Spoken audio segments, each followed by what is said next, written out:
안녕하십니까, 이재필입니다. 일요일은 시황에 대해서 올려드리는 날이죠. 자, 일단 뭐 미국 시장부터 간략하게 좀 짚어보고 넘어가도록 하겠습니다. 미국 시장은 괜찮은 모습이었죠. 뭐 조금 혼조긴 했는데요. 다우가 0.3% 정도 하락했고 S&P 500이 0.01% 하락했고요. 나스닥은 0.05% 정도 올라서 그냥 괜찮은 모습이었다. 요 정도로 이해하시면 될 것 같습니다. 여기서 나스닥이 지금 뭐 한 5일 연속 올라왔죠. 한 5일 연속 올라왔기 때문에 자, 뭐 일수로 한 5일 정도 연속으로 올라왔지만 그 폭은 아주 크진 않았습니다. 그래서 미국 시장 같은 경우도 지금 8월 1일 날 관세에 대한 부분이 있잖아요. 아마 뭐 이쪽에서 주요국들 이런 쪽들은 또 한번 연기를 해서 협상을 좀 더 이어가지 않을까 싶은 생각이 드는데 뭐 거기에 대한 약간의 걱정 뭐 이런 부분들은 있는 거죠. 혹시라도 트럼프가 연기 안 하고 그냥 밀어붙여 버리면 어떡하지? 요런 약간의 뭐 걱정 뭐 그런 건 있는 상황입니다. 자, 미국 시장을 보게 되면 나스닥도 그렇고 S&P 500도 그렇고요. 장 초반에는 괜찮았죠. 플러스 출발했습니다. S&P 500이 한 0.2% 정도 플러스 출발했는데 밀려버리는 모습이었죠. 장중에 장 초반에 올랐다가 하루 종일 밀려갖고 하루 종일 마이너스권에서 거래되는 모습이었고 나스닥 역시 마찬가지였습니다. 장 초반에는 조금 긍정적으로 해석해야 되는지는 모르겠는데요. 뭐 그런 걸로 해석될 수 있는 지표가 하나가 나왔죠. 그 미시건대에서 요런 것들 저 발표하는 게 있는데 한 달에 2번 발표합니다. 중순에 한 번, 말에 한 번 이렇게 발표를 하는데 뭐 소비자 심리 지수, 소비자 기대 지수, 소비자 평가 지수, 1년 기대 인플레, 5년 기대 인플레 요런 거를 저 발표를 하는데요. 이 숫자가요. 자, 여기 그냥 지금 단순하게만 보시면 자, 요런 모습이죠. 지난달에 소비자 심리 지수가 60.7이었는데 61.8이 나왔습니다. 그리고 그 전에 뭐 52, 52, 57 요렇게 됐었는데 자, 좀 좋아지는 모습이 나오고 있죠. 그리고 뭐 소비자 기대 지수 역시 마찬가지로 58.6이었는데 전달보다 좋아졌고 자, 이때 3월달, 4월달 이때 저 관세 때문에 걱정이 조금 많았던 그런 시기죠. 소비자 평가 지수 역시 마찬가지 조금 높아지는 모습. 그 반면에 소비자들이 예측하는 인플레, 1년 기대 인플레가 4.4 정도가 나왔습니다. 그러니까 이때보다 이 기대 인플레가 좀 낮아지는 그런 모습이 나왔죠. 5년 기대 인플레 역시 마찬가지 3.6으로 좀 낮아지는 모습이 나왔습니다. 자, 요런 것 때문에 미국 시장이 조금 상승 출발했는데 글쎄요. 이거 작년을 보게 되면 제가 여기 매달 정리해요. 매달 정리해서 보는데 자, 작년에 1년 평균이 소비자 심리 지수가 72.54였어요. 근데 61.08이 나왔으니까 그 전에보다 놀랐다고 하더라도 결코 좋다라고 보긴 어렵죠. 소비자 기대 지수 역시 마찬가지 73.64였는데 58.6. 소비자 평가 70.79, 66.8. 자, 요거는 1년 동안을 제가 평균을 해서 계산을 해 놓은 거예요. 그리고 기대 인플레 역시 마찬가지 1년 기대 인플레가 2.91이었었는데 평균이 4.4 높은 거죠. 5년 기대 인플레 역시 마찬가지입니다. 자, 상당히 높은 건데 지난달에 워낙 위축돼 갖고 조금 좀 요게 조금 살아나나 보다 요런 것 때문에 상승 출발했어요. 그랬다가 보니까 뭐 그것도 아닌 것 같거든요. 그래서 뭐 장중에는 조금 밀렸는데 자, 여기 이게 확인이 더 필요합니다. 확인이 좀 더 필요해요. 워낙 낮은 숫자에 있기 때문에 조금씩 나아지는 건 맞을 거예요. 저 소비자 심리나 기대나 소비자 평가나 그다음 기대 인플레 역시 마찬가지 워낙 높은 상태에 있기 때문에 조금 떨어지는 건 맞을 텐데 확실하게 좀 떨어져 줘야죠. 1년 평균이 이거였다라는 거예요. 1년 평균이 이거였다라는 거니까 지금보다 훨씬 더 소비자 지표는 좋아져야 되고 기대 인플레는 낮아져야 되고 그런 거죠. 자, 요 부분은 조금 더 확인이 계속해서 확인을 해 나가 봐야 될 부분입니다. 자, 그리고 여기 요런 걸로 시작해 갖고 딱 좀 괜찮았었는데 그 미국하고 EU하고 협상이 조금 난항을 보이고 있죠. 지금 미국은 영국하고는 협상 타결을 했죠. 10%로. 그리고 뭐 자동차 관세도 영국에는 물리지 않는 걸로 그렇게 했는데 EU도 이런 거를 원하고 있었어요. EU도 영국처럼 뭐 우리도 관세 한 10% 정도 하고 자동차 관세 없애고 그걸 목표로 해서 협상을 하고 있었는데 트럼프가 EU 쪽에는 10%에서 15% 관세 그걸 기본으로 생각하고 있다.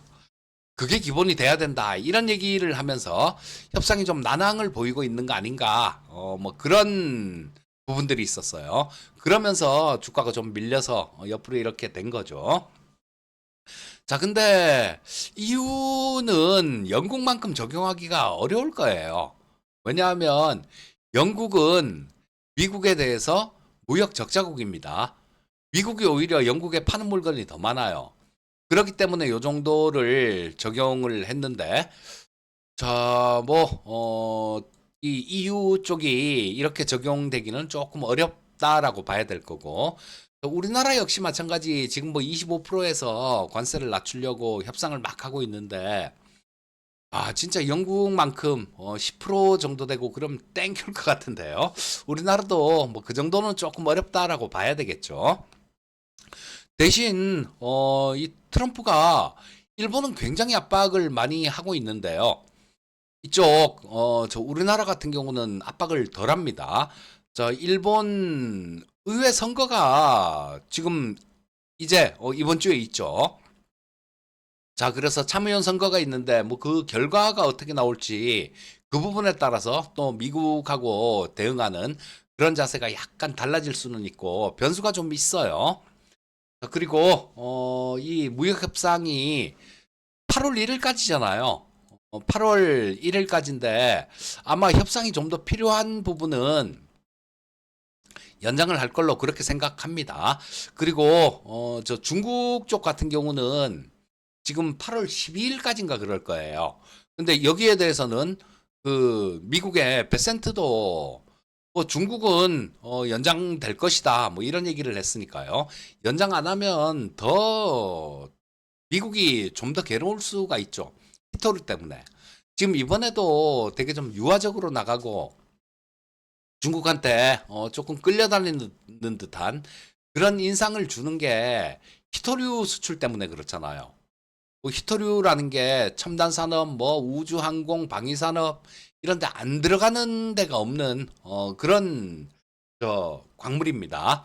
자, 그렇기 때문에 이게 중국이 워낙 전 세계 시장을 다 제패하고 있어서 이런 모습이 나오는데요. 자, 뭐 중국 같은 경우는 그냥 좀 더 이렇게 연장을 할 것 같고 문제는 뭐 우리나라죠. 우리나라 같은 경우는 지금 그쪽에 가서 여러 가지로 지금 많이 협상 중에 있는 걸로 그렇게 알려져 있는데요. 뭐 일단 뭐 알래스카 LNG 쪽 얘기도 좀 나오고 뭐 여러 가지로 나오고 있습니다.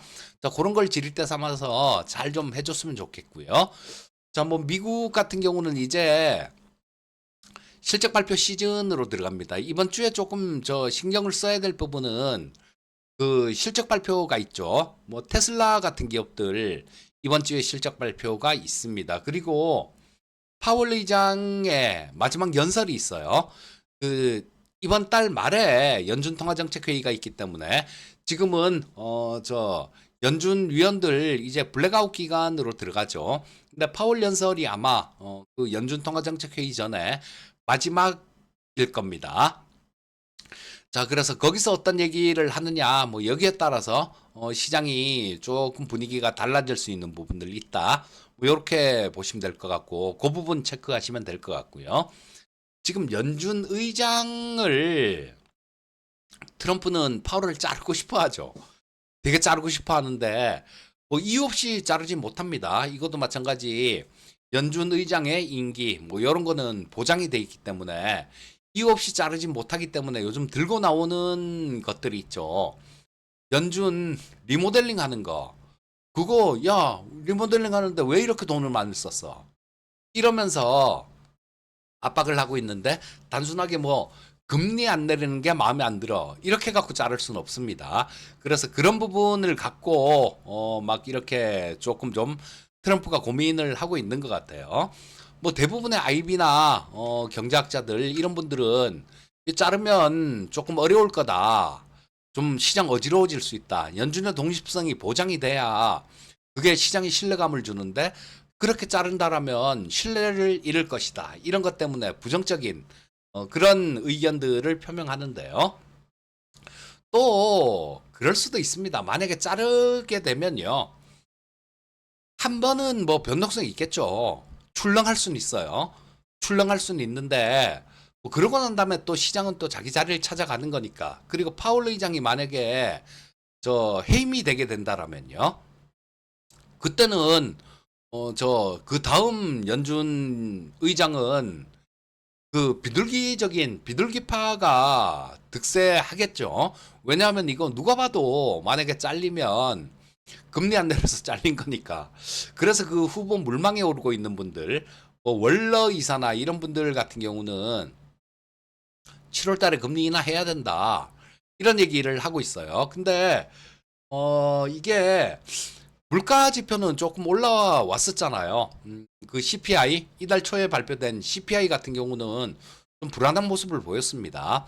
근데 그리고 고용 지표도 마찬가지로 확인해 봐야 될 부분이고. 근데 이달에 저 말에 연준 통화정책 회의가 있는데 그 통화정책 회의하고 난 다음에 바로 올 거예요, 아마.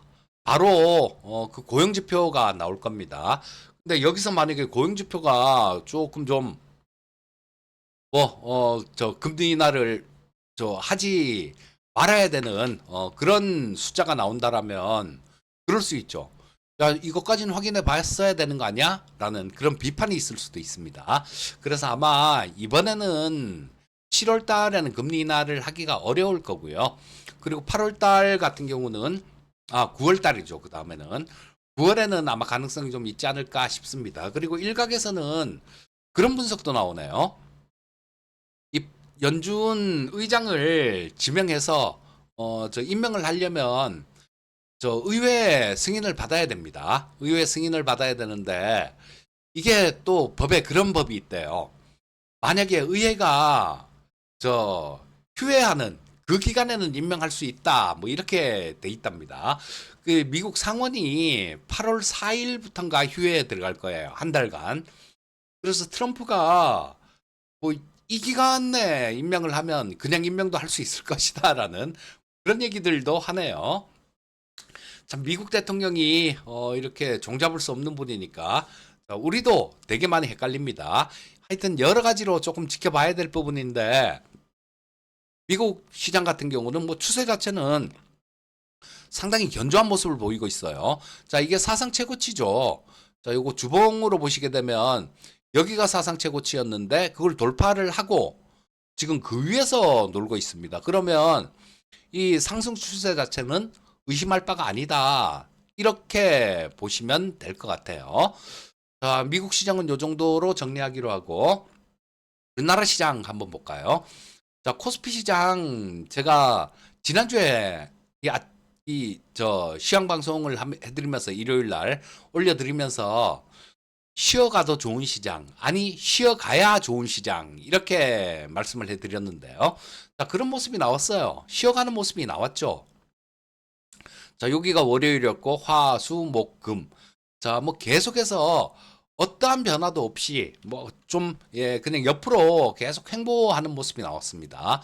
대신에 코스피 시장이 이렇게 달릴 동안 코스닥 시장은 그렇게 큰 변화가 없었죠. 그렇게 많이 따라 올라오질 못했습니다. 그래서 이 키 맞추기 차원에서 코스닥 시장이 코스피 시장보다 훨씬 좋은 모습을 보인 그런 한 주였다. 이렇게 보시면 될 거고요.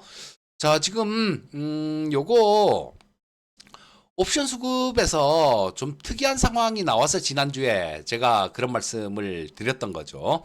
자, 이때 7월 11일 날 금요일 날 콜을 128억이나 외국인들이 매도를 쳤어요. 자, 그리고 뭐 풋옵션도 지난주에도 보면 풋옵션도 계속해서 매도를 좀 쌓아가는 모습이었습니다. 자, 이 파생 시장에서 옵션 시장에서 이게 지금 아직까지 만기가 많이 남았기 때문에 만기 끝나고 한 주 정도밖에 안 지났잖아요. 그러니까 이걸 갖고 뭐라 판단하기는 상당히 좀 아직까지는 애매모호합니다. 하지만 지금 외국인들 양매도 포지션을 계속 쌓아가고 있어요. 자, 이렇게 양매도 포지션을 계속 쌓아가고 있는 모습이 나온다라면, 그쵸? 시장은 좀 더 쉬어갈 가능성이 있다라고 보시고요. 자, 근데, 뭐, 선물시장 수급 같은 경우는 이렇게 매도를 치다가 금요일 같은 경우는 조금 매수로 바뀌었습니다. 뭐, 현물시장 수급은 괜찮고. 그러니까, 시장을 그렇게 나쁘게 볼 필요는 없다라는 거예요. 자, 그리고 뭐 금요일 날 외국인들이 콜옵션을 조금 매수를 했기 때문에 물론 뭐 풋도 조금 매수했지만요. 자, 요거는 지금 이 위쪽으로 아주 강하게 막 콜 매도가 쌓여 있는 게 많기 때문에요. 위쪽으로 아주 강하게 치고 가긴 조금 어려운데 그렇다고 또 크게 훅 빠지지도 않는다는 얘기입니다. 만약에 어떤 일시적인 충격이나 이런 걸로 훅 빠지면 바로 그러고 난 다음에는 바로 이렇게 들어올려 놓을 가능성이 되게 높은 장이에요. 자, 그러니까 뭐 일단 시장에 대해서는 그렇게 크게 뭐 걱정하거나 그럴 부분들은 아니다라고 보시면 될 거고요. 자, 금요일 시장을 보면 조금 특이한 현상이 나왔죠. 미국에서 그 흑연에 대해서 흑연 중국산 흑연 뭐 이런 거를 관세를 때린다, 뭐 제재를 한다 이런 얘기들 나오고 그리고 리튬 가격이 바닥을 쳤다 이런 것들 때문에 2차 전지 쪽이 상당히 좀 2차 전지 쪽만 굉장히 강했어요. 우리 생방송 회원방에서도 이토마토 생방송 회원방에서도 2차 전지 종목 한 종목 갖고 있는데요. 지금 요 삼성 SDI 한 종목 갖고 있습니다. 삼성 SDI 한 종목 갖고 있는데 나중에 뭐 요런 거는 하나 정도 더 포트에 편입도 고려하고 있어요. 요거 종목을 이렇게 들어가는 게 아니라 요거 ETF를 조금 관심 갖고 있습니다. 요게 전고체 배터리, 실리콘 응급제 종목들을 모아놓은 그런 ETF인데요. ETF라는 건 상장지수 펀드를 얘기하는 거죠. 펀드를 상장시켜 놓은 거예요. 자, 근데 뭐 요거 같은 경우는 여러 종목이 들어있는 거예요. 전고체 배터리하고 관련 있는 종목, 그 다음 실리콘 응급제하고 관련 있는 종목, 그런 것들을 편입시켜 놓은, 여러 종목을 편입시켜 놓은 거기 때문에 포트폴리오가 잘 분산돼 있다라는 거죠. 그래서 이런 것들은 우리 시청자님들도 조금 뭐 관심을 가져봐도 되지 않을까 싶은 생각이 들고요. 개별 종목들 들어가면 리스크가 많이 큽니다. 리스크가 많이 크니까 2차 전지 쪽에 관심이 있는 분들은 이런 것들 ETF, 소울, 전고체 배터리, N 실리콘 응급제 ETF, 자, 요런 거를 보시면 좋을 것 같아요. 그리고 계속해서 관심을 가져야 될 섹터는 이거 잘못 놓치면 진짜 크게 후회합니다. AI 관련 주식들.